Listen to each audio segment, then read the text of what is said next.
দেখেন দর্শক,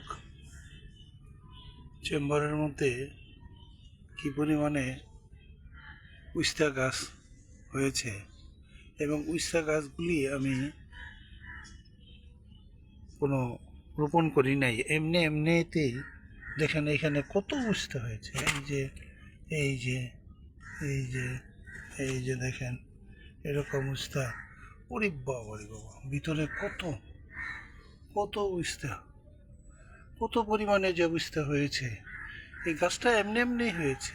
এই গাছটা বাগানে যে আমার অন্যান্য গাছের চেম্বার আছে, এই চেম্বারগুলোতে যে তরকারির খোসা ফেলা হয় এবং উস্তা যে আমরা খাই বাজার থেকে কিনে, সেই উস্তাগুলি এর মধ্যে দুই একটা হয়তো পাকা থাকে এবং সেই উস্তাগুলির বিচি এখানে ফেলানো হয়েছে এবং আপনি এই উস্তা গাছ হয়েছে এবং উস্তা গাছগুলি